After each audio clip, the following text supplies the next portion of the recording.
मेरे जीवन निर्माता, सद्मार्गदाता सद्गुरुदेव श्री प्रेम सुख जी महाराज साहब के पवित्र पावन चरणों में शत शत वंदन करता हूँ। धर्म प्रेमी बंधुओं, माताओं तथा बहनों, आप सभी का हार्दिक हार्दिक स्वागत करता हूँ।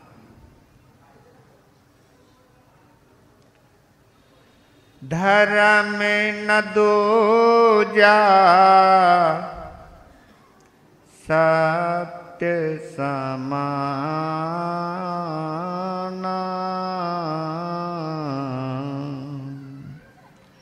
आगम निगम पुराण बखाना,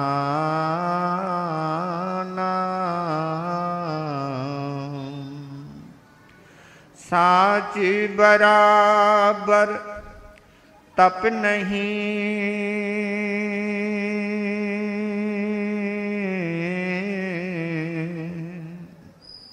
झूठे बराबर पाप,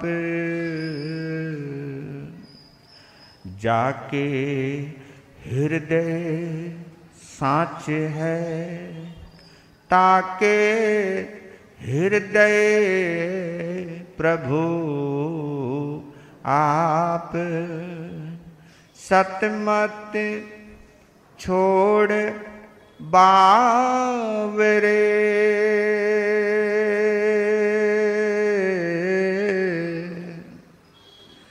सत छोड़ा पत जाए, सत की बांधी लक्ष्मी, फिर मिलेगी आए, वह सत्यवादी हरिश्चंद्र एक पल में बना भिखारी, मरघट में बिक गया राजा, बिक गए तारा रानी, वो अटल रहे धर्म पे, फिर हो गई सब आसानी, हम भूल गए हैं जिनको जरा याद करो कुर्बान, जिन धर्म के प्यारे लोगों यह सुन लो अमर कहानी, हम भूल गए हैं जिनको जरा याद करो कुर्बानी। बोलिए सत्यवादी महाराजा हरिश्चंद्र की।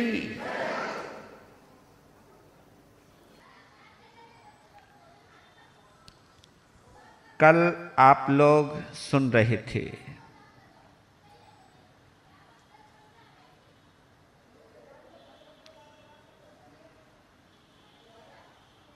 विश्वामित्र का अप्सराओं को श्राप की बेड़ियों में बांधना,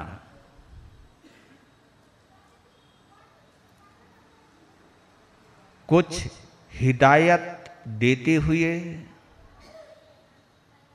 संत और आश्रम की मर्यादा का पाठ पढ़ाते हुए, बड़े ही पवित्र भावों के साथ सत्य का स्मरण करते हुए, लताओं को छुआ ही था हरिश्चंद्र ने। अप्सराएं मुक्त होकर सत्यवादी महाराजा हरिश्चंद्र की स्तुति गाते हुए, उनके ऊपर पुष्प वर्षात करते हुए और दिल की दुआएं देकर अप्सराएं चली गई। यहां तक कल आपने सुना था। अब आगे क्या है तुम सोच सकते हो। अब आगे केवल तूफान ही तूफान है। तूफान कहां से उठता है ये समझाने के लिए इस चरित्र के रचयिता ने आज के प्रसंग की 2 शब्दों से शुरुआत या 2 लाइनों से शुरुआत की है। उनके साथ, उन लाइनों के साथ, उन पंक्तियों के साथ हम भी अपने आप को देखने का अभ्यास करें। अभ्यास ही नहीं बल्कि अपने आप को समझाने का भी प्रयास करें। क्रोध भयंकर शत्रु है,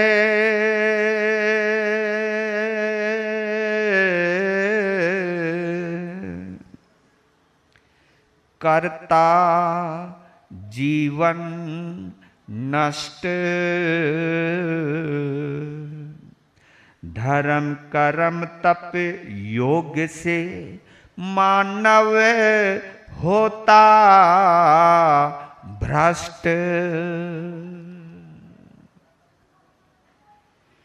क्रोध भयंकर शत्रु है, करता जीवन नष्ट, धर्म कर्म तप योग से मानव होता भ्रष्ट।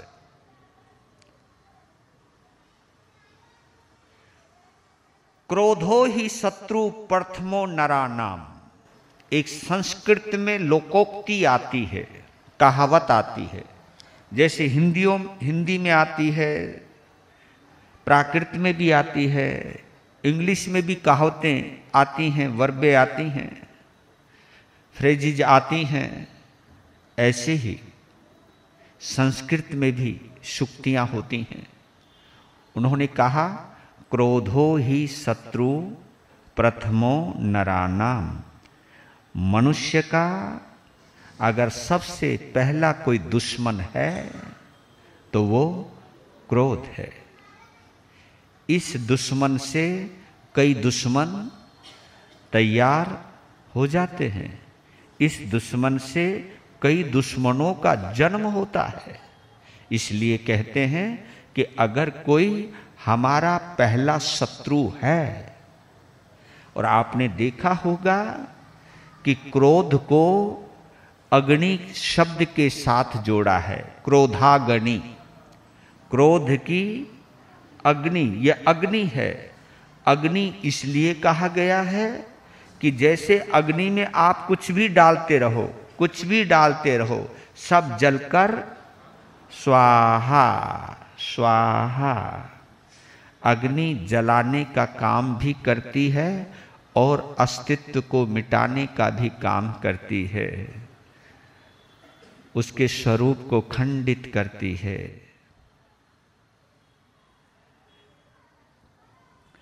कौशिक ऋषि आश्रम कुटीर में जब क्रोध हो तो क्या क्या होता है, देखिए आप।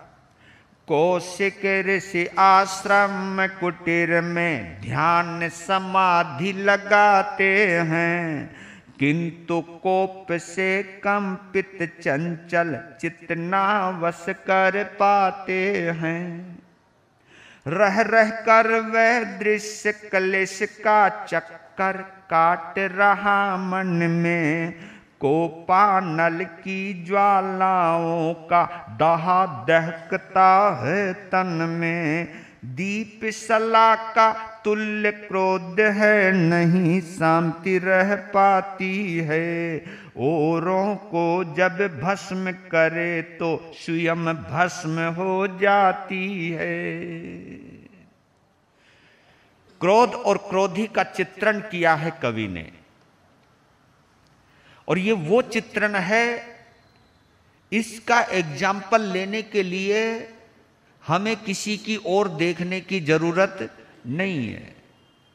हम खुद इसका एग्जाम्पल हैं। जब भी हम क्रोध में होते हैं तो हम किस तरह के होते हैं, कवि ने ये दृश्य खींचा है। अप्सराओं को बांध करके आ गए, दन दनाते हुए आ गए, कुटिया में घुस गए, पद्मासन लगा लिया, आंख बंद कर ली, लेकिन इतना होने के बावजूद भी अंदर चैन, अंदर बेचैन है, अंदर सारा शरीर कांप रहा है, क्रोध के अंदर कांपता है, श्वासें उखड़ी हुई हैं, सांस फूली हुई है। ये तुमने भी देखा होगा, जब क्रोध होता तो तुम्हारा भी श्वास नथुने फूल जाते हैं, सांस की गति तेज हो जाती है, अंदर खून का दौरा भी तेजी से होने लगता है। अगर कंट्रोल में ना आवे, खून जब गर्म हो जाता है, जिसको हम इंग्लिश में क्या कहते हैं, ब्लड प्रेशर, जिसको हम हिंदी में कहते हैं रक्तचाप, रक्तचाप, खून में गर्माहट आ जाती है। और रक्तचाप की अवस्था में कभी कभी ब्रेन हेमरेज भी हो जाता है। जब दिमाग उस ताप को, उस चाप को, उस प्रवाह को, उस प्रेशर को झेल नहीं पाता है तो ब्रेन हेमरेज हो जाता है, यानी दिमाग खंडित हो जाता है,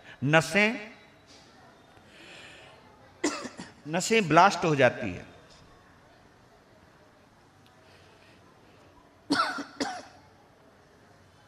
आंख बंद करता है विश्वामित्र, लेकिन वो अप्सराएं, उनका दाढ़ी पकड़कर खींचना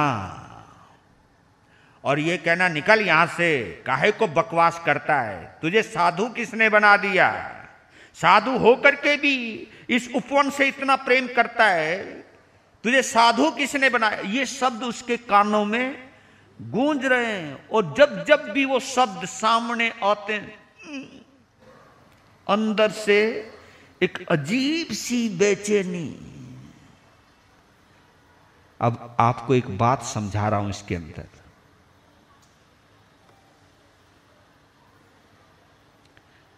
आपने देखा होगा थर्मामीटर, थर्मामीटर का काम क्या है,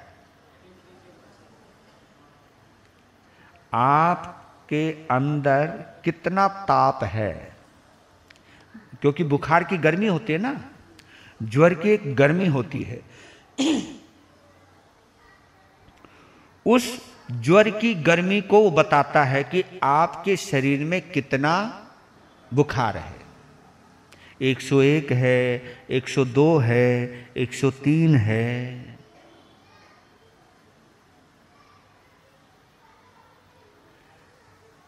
अब आप देखना, थर्मामीटर इसमें कुछ करता है क्या? वो तो एक काम करता है ना, आपके अंदर कितना बुखार है वो बताता है, बस, और तो कुछ नहीं करता वो। तो सामने वाले ने अगर तुमको छेड़ा है तो सामने वाला भी थर्मामीटर है, वो ये चेक करना चाहता है कि अंदर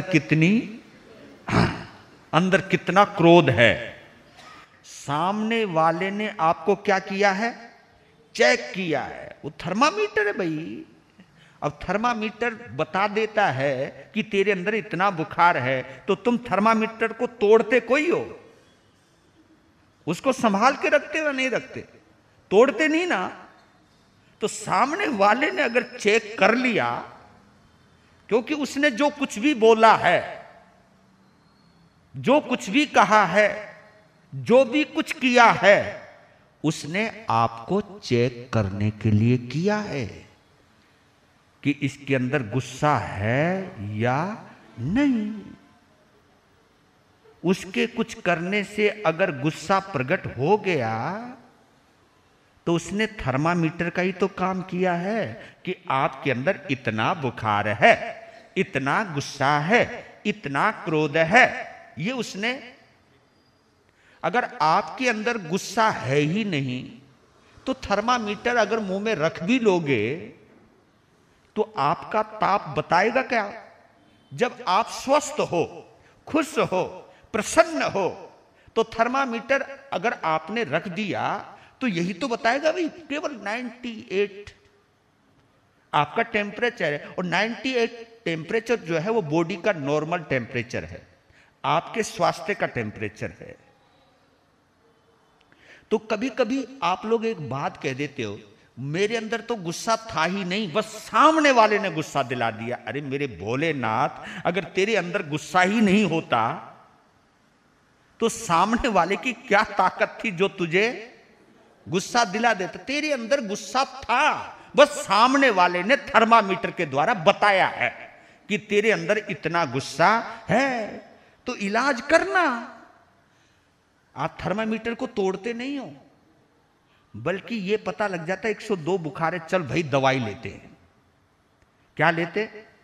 दवाई लेते। डॉक्टर के पास जाते हो। जब तुमको कोई बताए कि तेरे अंदर इतना गुस्सा है तो तुम सामने वाले को मारने लग जाते हो। उसको काहे को मार रहे हो?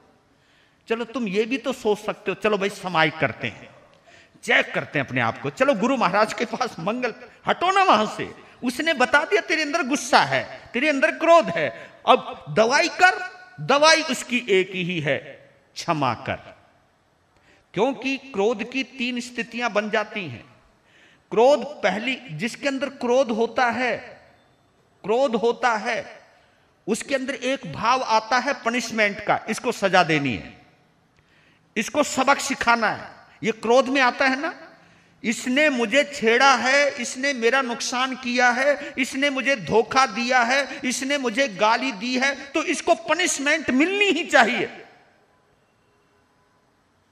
ये क्रोध से पैदा हुआ है पनिशमेंट, इसको दंड मिलना चाहिए। मेरे अंदर ताकत है तो मैं भी नहीं छोड़ूंगा। अगर मैं कुछ नहीं कर पाया तो एन केन प्रकारेण इसको लज्जित तो जरूर करवाऊंगा, इसके किए की सजा तो इसे। जब आपके अंदर क्रोध प्रबल होता है तो दूसरे को दंड देने के भाव आते हैं। लेकिन जब आप धर्म से जुड़े रहते हो फिर क्षमा देने के भाव आते हैं। छोड़ो ना, एक बार उबाल तो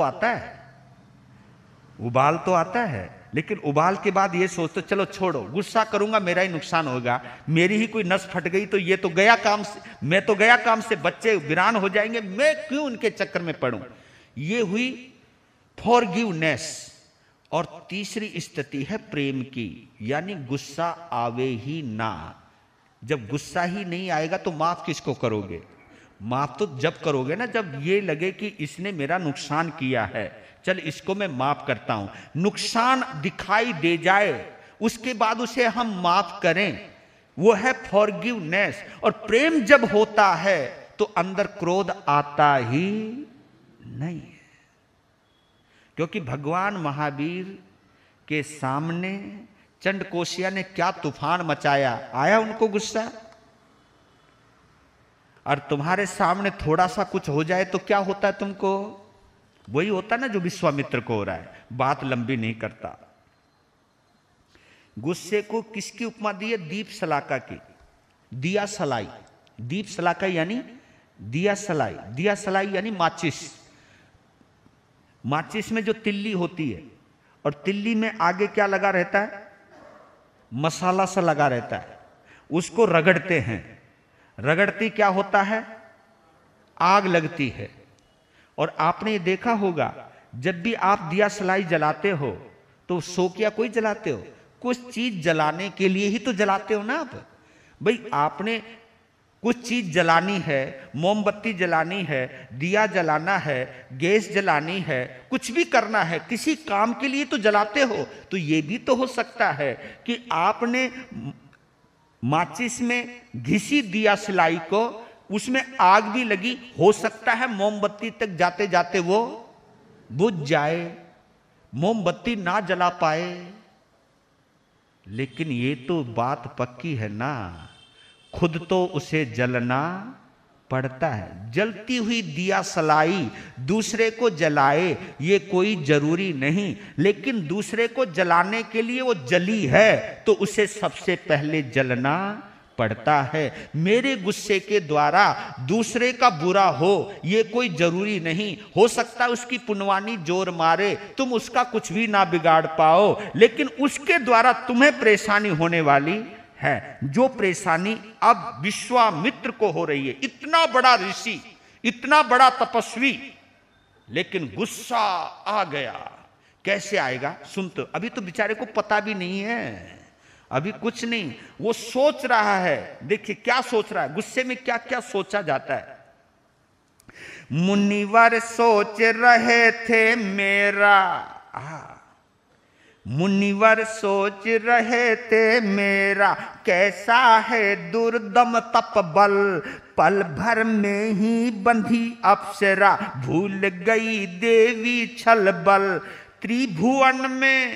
त्रिभुवन में अब कोई भी जन मुक्त नहीं कर सकता है मुक्त अगर तो कौशिक ही कर सकता है। इनके पति अब दीन दुखी से अनुनय करने आएंगे, श्री चरणों की धूल चाट कर निज पत्नी मुक्त कराएंगे। और वो क्या सोच रहे, वाह मैंने जितनी तपस्या करी व्यर्थ नहीं गई, तपस्या वक्त पर काम आ गई। क्या तपस्या में बल है, दम है, पता चल गया। मैंने तपस्या के पीछे जो अपना शरीर इतना खपाया, इतना तपाया, इतना समय लगाया, मैंने अपनी इच्छाओं को मार करके जो भी तपस्या की, आज मुझे उसका फल मिला, उसका प्रभाव देखने को मिला। पल भर में, मिनटों में पानी का छींटा पड़ते ही एकदम देवी बड़े बड़े मंत्र पढ़ रही थी, लेकिन उनके मंत्रों की एक नहीं चली, चिपक गई, बंद गई। ये घमंड की भाषा आ रही है।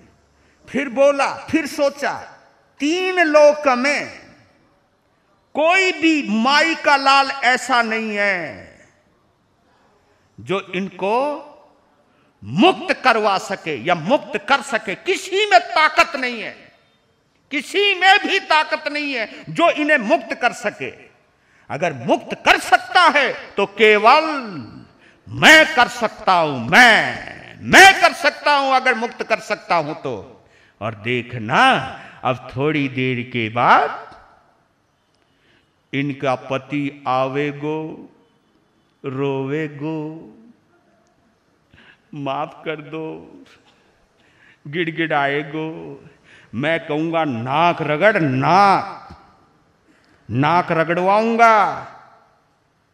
और जब अगर उसके नाक रगड़ने का अंदाज मुझे पसंद आ गया तो हम उन्हें माफ कर देंगे। ले जा और कह देना आगे से किसी साधु संतों से पंगा ना लें। जो बोलना है खुद डिसाइड भी कर रखा है। अब कौन आएगा, क्या कहेगा, मैं क्या कहूंगा, मैं क्या करूंगा, ये सब कुछ सोच रहा है बैठा हुआ। इतने में ओए होए, हे भगवान इतना बुरा किसी के साथ ना करे। मैं बोल रहा हूं, ये वो नहीं। इतने में क्या हुआ, कौशिक ऋषियों मन कल्पनाओं, कौशिक ऋषियों मन कल्पना नभ में उड़ते जाते हैं। इतने में आशीष कल्पनाओं पर वज्र गिराते हैं। अभी तो सपने देख रहा था, उनका पति आवेगा, रोवेगा, गिड़गिड़ावेगा और मैं दुत्कारूंगा। कहा कि यहां नाक रगड़, यहां नाक रगड़, उठक बैठक वार, ये कर और वो कर, कान पकड़, ये कर वो कर। और उनके लिए वो माफी मांगेगा और जब मेरा दिल पसीज गया तो माफ करूंगा, नहीं तो करूंगा नहीं। हाँ, 3 लोक में कोई है नहीं जो उन्हें मुक्त कर सके। ऐसे सोच रहा था। और सोचने में क्या जाता, सोचने में जाता क्या है। पर जाता बहुत कुछ है। इतने में क्या हुआ, आवाज आई, गुरुजी। उन्होंने ये सोचा कि पति आ गया उनका। जब चेलों ने कहा गुरुजी, आंख खोली, सुनो गुरुजी, अब बोलना, क्या बोलना है। भगवान बद्ध देवियां होकर मुक्त स्वर्ग को चली गई। सुनते ही कौशिक मुनि की भी बुद्धि चेतना दली गई। गुरुजी, चिड़िया उड़ गई, चिड़िया उड़ गई। क्या बोला? वो जो देवियां थी, अब चेले भी तो मजा ले गए, चेले भी कहां छोड़े, जैसा गुरु वैसा वो चेले भी। गुरुजी, जिनको आप अपनी तपस्या से बांध करके आए थे, वो मुक्त होकर स्वर्ग में चली गई। अब बताओ, विश्वामित्र के साथ अभी तो सोच रहा था 3 लोक में कोई माई का लाल ऐसा हो ही नहीं सकता जो मेरी तपस्या की शक्ति को चुनौती दे सके, कोई मेरे अलावा उन्हें मुक्त कर सके। और यहां तो उल्टा हो गया मामला सारा। और सच बताऊं, जब चेला ऐसा मजाक बनाते हैं ना, तो गुरु को और भी ज्यादा दर्द होता है। यानी भगत कहे, गुरु महाराज थारे में तो अब शक्ति खत्म हो गई, चोट तो लगे। दूसरा कहे तो कोई बात नहीं, लेकिन अपनों ही भक्त कहे, अपनों ही शिष्य कहो तो तकलीफ तो ज्यादा ही हो गई, और बहुत ज्यादा हो गई। एकदम आंख खुली की खुली रह गई, मुंह खुला का खुला रह गया। और बोले तो क्या बोले, विस्मय है, अति विस्मय है। मुक्त अरे क्या सत्य कहा, क्या मेरे तप में इतना भी आज नहीं सामर्थ्य रहा। यदि ऐसा होता तो पहले बंधन में बंधती ही क्यों। एक बार जब बद्ध हुई तो पुनः स्वयं छुटती ही क्यों। अरे कहो क्या स्वयं पापनी मेरे बंधन से छूटी, अथवा कोई अन्य विमोचक है जिसकी किस्मत फूटी। विस्मय, आश्चर्य, आश्चर्य, क्या कहा तुमने, मुक्त, मुक्त होकर चली गई। चेलों ने कहा जी, गई गई। और उनके कहने का जो अंदाज था ना चेलों का, पता नहीं मजाक का था या दुखी थे बेचारे, वो तो भगवान वो ही जाने। मैं तो कह नहीं सकता इस शब्द क्या लिखे हैं, उस समय की क्या सिचुएशन है। लेकिन मुझे जो नजर आ रहा है, मुझे तो यही नजर आ रहा है कि चेलों ने ये सूचना दी है तो कुछ मिर्च मसाला लगाया या नहीं लगाया है, लेकिन कोई भी गुरु ऐसा नहीं होता है कि अपने शिष्यों के ऊपर प्रभुत्व ना रखे और शिष्य कभी शिष्यों के आगे उनकी कुछ शक्ति में कोई कमी आए। ये नहीं हो सकता जो तुम बोल रहे हो, ये नहीं हो सकता। गुरुजी हो गया, ये हुआ कैसे? अगर छूटना होता तो बंधी क्यों, बंधी क्यों, और बंध गई तो छूटी क्यों? या तो उन्हें बंधना नहीं चाहिए था, अगर बंध गई तो उन्हें छूटना नहीं चाहिए था।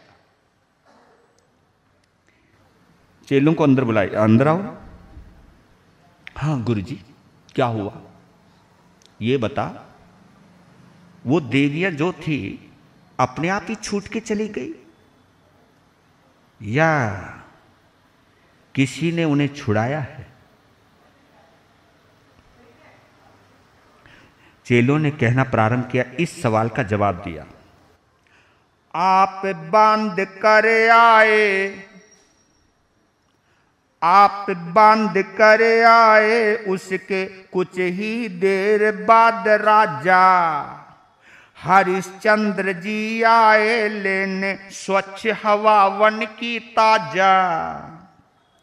कौशलपति को देख पुकारी, कौशलपति को देख पुकारी, दया मूर्ति झटपट आए, हाथ लगाते ही बंधन के ढूंढे चिन्ह नहीं पाए। गुरुजी जैसे ही आप बांध करके आए ना, आधे घंटे तक तो उन्होंने खूब रुआ राट मचाया, बड़ी तड़फी, और इतने में क्या हुआ गुरुजी, वन की ताजा हवा खाने के लिए राजा हरिश्चंद्र जी घूमने के लिए आए, और उनको देखते जोर जोर से वो रोने लगी, और उनका रोना सुनकर दया मूर्ति, करुणा के सागर, प्रेम के सागर, और वो बढ़ाए जा रहे, चेले बढ़ाए जा रहे, कोई करुणा का सागर, कोई दया की मूर्ति, कोई करुणा के अवतार, वो तुरंत आए।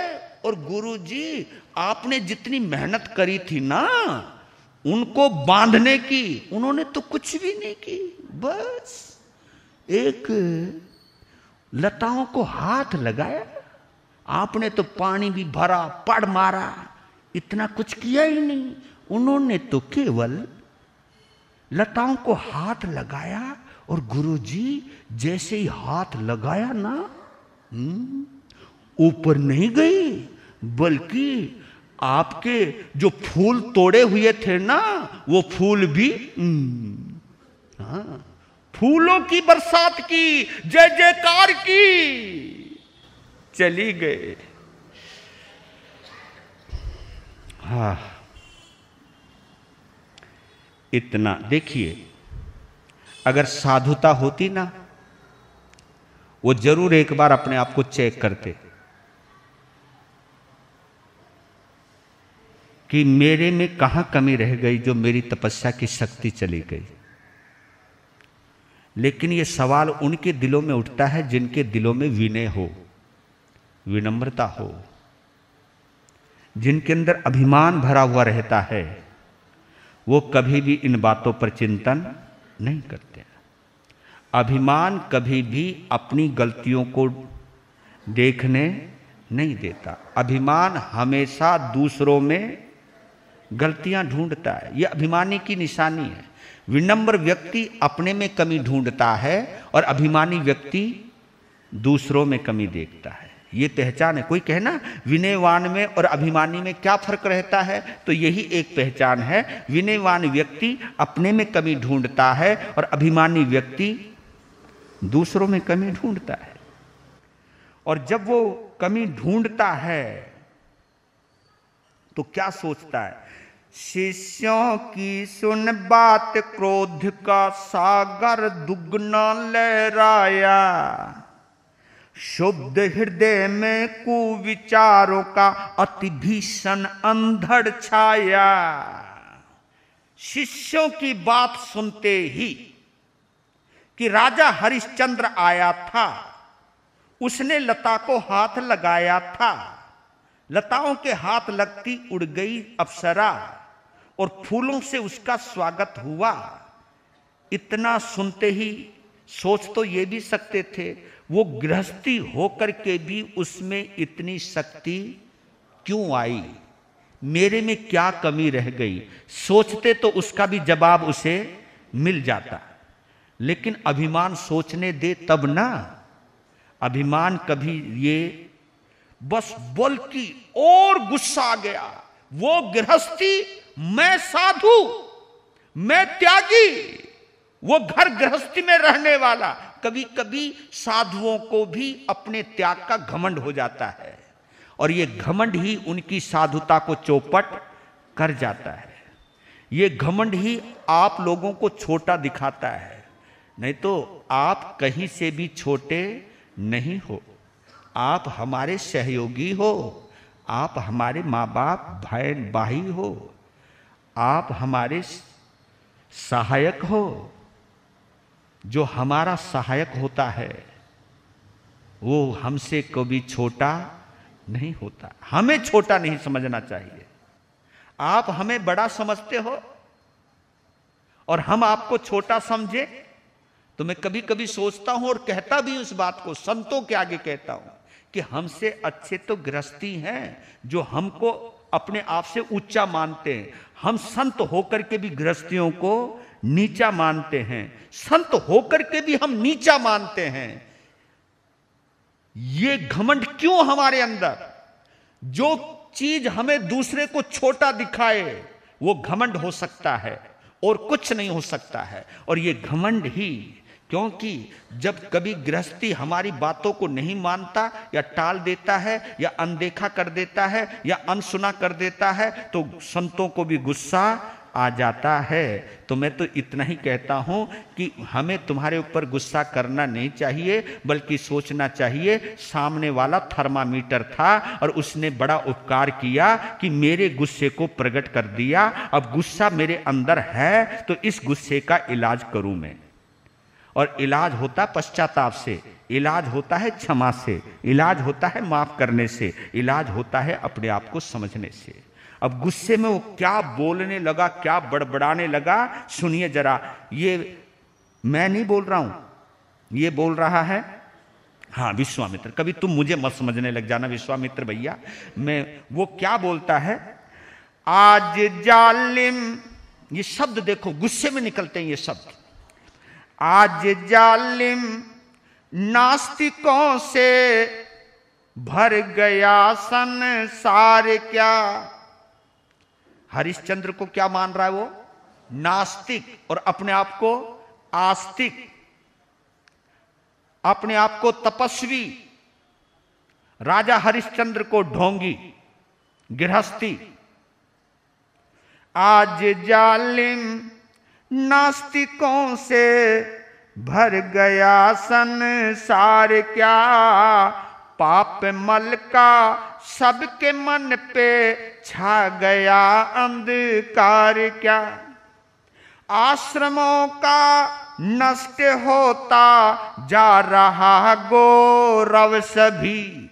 आश्रमों का नष्ट होता जा रहा गौरव सभी। भूल बैठे क्रुद्ध ऋषियों की विकट हुंकार क्या। आज जालिम नास्तिकों से भर गया संसार क्या। ये हरिचंद दास चरणों का बिगड़ कैसे गया। ये हरिचंद दास चरणों का बिगड़ कैसे गया। मुझको मेरे तप को भूला क्यों हुआ कुविचार क्या। आज जालिम नास्तिकों से भर गया संसार क्या। मेरी तपस्या को चुनौती देने वाला ये होता कौन है? ये हरिचंद जो मेरे चरणों में सिर झुकाता है, मेरे चरणों में बैठता है, इसकी ये मजाल कि इसने मेरी तपस्या को चुनौती दी, मेरा अपमान किया है इसने। आज जालिम नास्तिकों से भर गया संसार क्या। और गुस्से में क्या सोचते हो? कभी कभी तुम लोग भी ये गलती कर जाते हो। ये बोल रहा है, मैं वह कौशिक हूं जिसका विश्व पर आतंक है। नाम बड़ा अच्छा उनका, नाम क्या है? हाँ, और नाम कितना प्यारा है ना, विश्वामित्र, यानी पूरे विश्व के मित्र। और क्या बोल रहे हैं? मैं वह कौशिक हूं जिसका विश्व पर आतंक है। बड़े बड़े देवता उनके आगे थर थर कांपा करते थे, बड़े बड़े राजा भी उनके आगे थर थर कांपा करते थे। उनकी तपस्या की वजह से उनसे डरा करते थे और उनका डर देख देख करके अंदर गुब्बारे में हवा भर गई। और कभी कभी हम संत लोग भी जब किसी के घर में जाते हैं, चेहरा तना हुआ रहता है, आहार के लिए गए हैं और संत जाते क्या बोलता है, जो जहां खड़ा है वहीं खड़ा रहे, वो तेरा भला हो। और फिर संत जो खड़े हुए हैं उनके सामने से उनको देखते हुए गुजरते हैं। तुम देखना उस वक्त तुम किस तरह, बोलो ना, कांपते हो ना। आपका ये कंपन देखकर संत समझता है हमारी टोर है ये। और मैं कहता हूं भोलेनाथ, संत को देखकर अगर कोई डरता है तो ये तेरी इज्जत नहीं, ये तेरी बेइज्जती है। इससे बड़ा तेरा कोई अपमान, क्योंकि संत तो विश्व का मित्र होता है, जगत बंधु होता है संत, सभी का भाई होता है, सभी का पिता होता है। माता पिता और भाई से कोई इस तरह भयभीत हो तो ये तो हमारे दामन का दाग है, ये तो हमारे अस्तित्व के ऊपर सवालिया निशान है। ये हम कभी सोचते नहीं। डरा करके कभी अपने आप को बड़ा समझना नहीं चाहिए। समाज मेरे से डरती है, मेरे से कांपती है, ये कौन सी पहचान है, ये कौन सा संतत्व है, ये कौन सा तुम्हारा घमंड है कि समाज मेरे आगे डरती है। किसी माई के लाल की हिम्मत नहीं जो मेरे आगे बोल जाए। ऐसा कभी सोचना भी नहीं चाहिए। अगर किसी भी संत की ये सी सोच है तो ये संतत्व की और साधुता की पहचान नहीं है, ये किसी आतताई की पहचान है, किसी आतंकवादी की पहचान हो सकती है, ये किसी संत की पहचान नहीं हो सकती है। और कभी कभी आप लोग भी जब गुस्से में आते हो ना तो क्या बोल जाते हो, कभी कभी सोचते भी नहीं, ये भी नहीं सोचते मैं बोल क्या रहा हूं, बोल जाते ना। बच्चा कभी कोई गलती करे, कुछ ऐसा वैसा कुछ कर दे, अबे गधे की औलाद इधर आ। अब ये भी नहीं सोचा कि तूने बोला क्या है। अगर तू अपने बच्चे कोई गधे की औलाद बोल रहा है तो इसका मतलब तो साफ हो गया ना, गधा वो नहीं है, वो तो केवल औलाद है, गधा तो कोई। और कभी कभी तो कोई लोग बोल जाते हैं मैं वो जहरीला नाग हूं, अगर एक बार डस लूं तो पानी ना मांगे। अरे भोलेनाथ, कम से कम नाग तो मत बचा। पर लेकिन वो तुम नहीं बताते, वो कौन बताता है, वो क्रोध बताता। और क्रोध अपने आप में वास्तव में काला नाग है, बुद्धि खत्म कर देता है। ये सोच ऐसी। मैं वह कौशिक हूं जिसका विश्व पर आतंक है, मेरे आगे मान्य ऋषियों ने न पाई हार क्या। आज जालिम नास्तिकों से भर गया संसार क्या। आके करुणा के नशे में अप्सराएं खोल दी। करुणा को भी नशा बता रहा है, ये गुस्सा बोलता, ये अभिमान बतला रहा है। आके करुणा के नशे में अप्सराएं खोल दी। मैं तो जालिम नीच निर्दय, तू दया भंडार क्या। मैं तो जालिम नीच निर्दय, तू दया भंडार क्या। आज जालिम नास्तिकों से भर गया संसार क्या। चूर्ण कर दूं, चूर्ण कर दूं गर न तेरा गर्व तो धिक है अमर। अमर मुनि जी हैं इसलिए उनका नाम है यहां। चूर्ण कर दूं गर न तेरा गर्व तो धिक है अमर। मैं हूं विश्वामित्र, तूने समझा है मुर्दार क्या। मैं हूं विश्वामित्र, तूने समझा है मुर्दार क्या। आज जालिम नास्तिकों से भर गया संसार क्या। हरिश्चंद्र, अगर तेरे घमंड को चूर्ण चूर्ण अगर चूर्ण नहीं बना दिया तो मेरा नाम भी विश्वामित्र नहीं। तूने मुझे मुर्दा समझ रखा है, तूने मुझे कोई छोटा मोटा साधु समझ रखा है। तू अपने आप को समझता क्या है? तू यह साबित करना चाहता है कि विश्वामित्र निर्दयी है, जालिम है, नीच है, और तू दया का भंडार है। क्या समझता है तू अपने आप? ये लो जी, बैठा बैठा कहां बड़बड़ा रहा है ये? अपनी झोपड़ी में। ये तो अच्छा हुआ झोपड़ी फूस की थी, आग अंदर ही लगी रही। अगर आग बाहर निकल जाती तो झोपड़ी और जल जाती। पर लेकिन इस आग ने विश्वामित्र को रात भर, होता है ना तुम्हारे साथ भी ऐसा, जब थारो खोपड़ी खराब हो जावे तो रात भर नींद। एक आदमी ने बड़ा गजब का जवाब दिया मुझे। मैंने कहा भैया तू ये पीता क्यों है? ने कहा गुरु महाराज जब भी टेंशन होती है ना, एक बोतल पूरा चढ़ाता हूं और चुपचाप। तो मैंने कहा ये बोतल इसलिए पीता है कि तुझे नींद आ जाए? हाँ महाराज।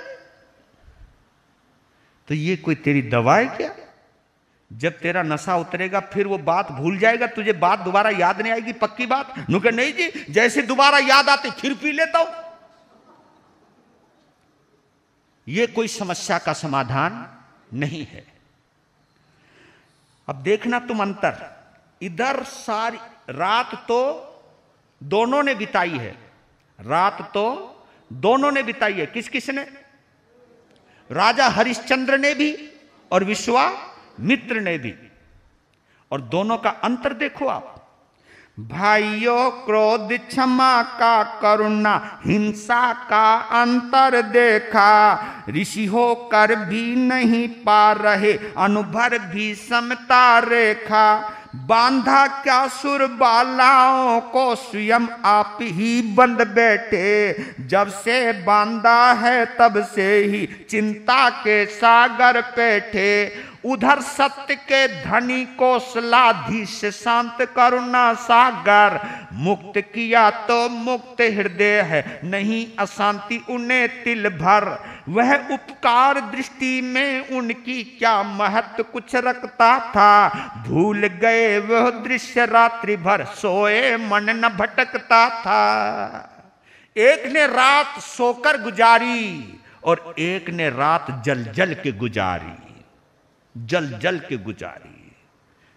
ये अंतर है करुणा और क्षमा का, क्रोध और क्षमा का, हिंसा और करुणा का, यह अंतर है। विश्वामित्र ने उन अप्सराओं को क्या बांधा? वो खुद ही चिपक गया, खुद ही चिपक गया। और ये तो तुमने भी देखा होगा, जब तुम बहुत गुस्सा करते हो ना तो तुम खुद भी तो बेचैन होते ही होंगे ना, खुद भी तो अशांत होते ही होंगे, खुद का भी तो सांस फूलता ही होगा।